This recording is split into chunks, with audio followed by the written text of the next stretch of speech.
Tesla car model வாய் rent எடுத்தேன். பிரிஸ்பேன்லேருந்து சிட்னிக்கு try பண்ணுறதுக்காக last Friday எடுத்தேன். ஸோ சிட்னியில் ஃபேமிலியை மீட் பண்ணிவிட்டு இப்போ தான் பிரிஸ்பேன் போகிறதுக்காக கிளம்புனேன். ஸோ சிட்னிலேருந்து ஒரு 2 hours ட்ரைவ் நியூ கேசல் அப்படிங்கிற ஒரு இடத்துல இருக்கேன் இப்போ. ஸோ சார்ஜ் ஆகிட்டுருக்கு. இப்போ எப்படி சார்ஜ் பண்ணுறதுன்னு சொல்லிட்டு பார்ப்போம். இங்கே வந்து உங்கள் டெஸ்லாவோட சார்ஜிங் ஸ்டேஷன் இருக்குது. அதே மாதிரி மேலே சோலார் பேனல்ஸ்னு நினைக்கிறேன். சோலார் பேனல்ஸை வச்சு அவங்க சார்ஜ் பண்ணிவிட்டு சோலார் பேனல்ஸை வச்சு பவரை ஜென்ரேட் பண்ணிட்டு இங்கே உங்களோட சார்ஜிங் ஸ்டேஷன்ஸை வந்து எஸ்டாப்ளிஷ் பண்ணியிருக்காங்க. அதே மாதிரி அந்த சைடு ஒரு 4-5 இருக்குதுன்னு நினைக்கிறேன். ஸோ இங்கே ஒரு 1 2 3 4, அங்கே ஒரு 1 2 3 4, ஸோ 10-12 இருக்குது.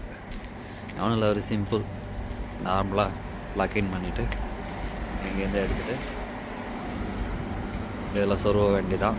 ஸோ டோட்டலாக டெஸ்ட்ல வந்து ஆப்லே எல்லாமே கண்ட்ரோல் பண்ணலாம். மேக்ஸிமம் லாக் பண்ணுறது, ஃபோன் ஆப் இருக்குது. ஃபோன் உள்ள ஆப்பையும் ப்ளூடூத்தையும் கனெக்ட் பண்ணிட்டீங்கன்னா நீங்கள் லாக் பண்ணுறது ஓப்பன் பண்ணுறது எதுவுமே கீயே தேவையில்லை.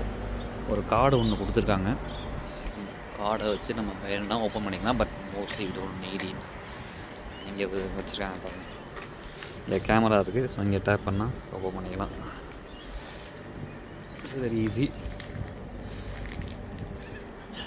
க்ரூஸ் கண்ட்ரோல், ஆட்டோ பைலட் தான் இதில் ரொம்ப ஃபேமஸ். ஆட்டோ பைலட்டை பற்றி ஒரு வீடியோ எடுத்து போடுறேன் பாருங்கள் எப்படின்ட்டு. ரொம்ப டர்ட்டியாக இருக்குது. ஏன்னா அங்கேயே 900 கிலோமீட்டர்ஸ் மல்டிபிள் லொக்கேஷன்ஸில் சார்ஜ் லொக்கேஷன்ஸ் இருக்குது. அந்த ஆப்லேயே நேவிகேஷன் போட்டிங்கன்னா எந்தெந்த லொக்கேஷனில் சார்ஜிங் பாயிண்ட்ஸ் இருக்கும். சூப்பர் சார்ஜர்ஸ்னு சொல்கிறாங்க. ஸோ அது ஒரு 80% சார்ஜ் ஆனால் போகுது. அது ரேஞ்ச் வந்து 400 கிலோமீட்டர்ஸ் இந்த காருக்கு. ஒரு 80% அப்படின்னா ஒரு 200-280 கிலோமீட்டர்ஸ் நீங்கள் போகலாம். அப்புறம் ஒரு சார்ஜ் பண்ணிங்கன்னா 15-20 மினிட்ஸ் தான் சூப்பர் சார்ஜ் ஆகிருக்கு. பட் 100% சார்ஜ் ஆகும்னா it will take like 40 minutes time ஆகுது. எவ்வளோ பர்சன்ட் சார்ஜ் ஆகிருக்குன்னு பார்ப்போம். அந்த டிஸ்பிளேலே தெரியும்.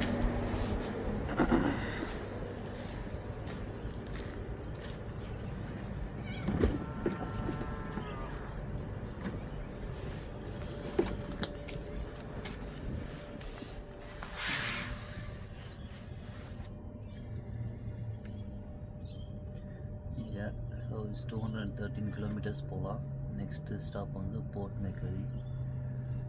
எவ்வளோ பர்சன்ட் சார்ஜ் ஆகிருக்கு? 95% சார்ஜ் ஆகிடுச்சு. இது 213 கிலோமீட்டர்ஸ் போகிறப்ப 30% ரிமைனிங் இருக்குது அப்படின்னு காமிக்குது. அதெல்லாம் 20-30% அவ்வளோ இருக்கிறப்ப அடுத்த ஸ்டேஷனில் காமிச்சிருது லொக்கேஷன்ஸ். ஸோ இதான் இன்டீரியர்ஸ். நான் கொஞ்சம் லக்கேஜஸ் வச்சுருக்கேன் பின்னாடி. தாராளமாக 5 பேர் தாராளமாக போகலாம். அதில்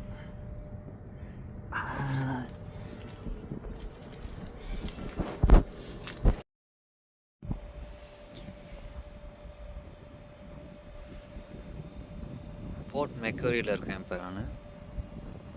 செகண்ட் ஸ்டாப்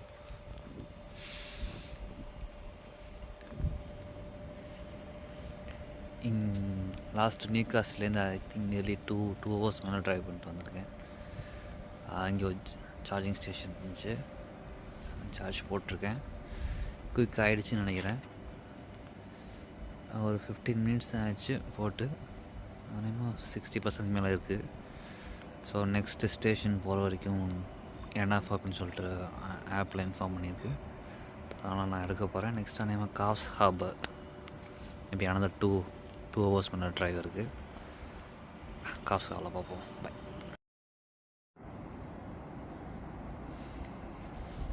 அடுத்து காப்ஸ் ஹார்பரில் இருக்கேன். காப்ஸ் ஹார்பர் வந்தாச்சு. நியர்லி 2 hours ட்ரைவ் பண்ணியிருப்பேன் நினைக்கிறேன்.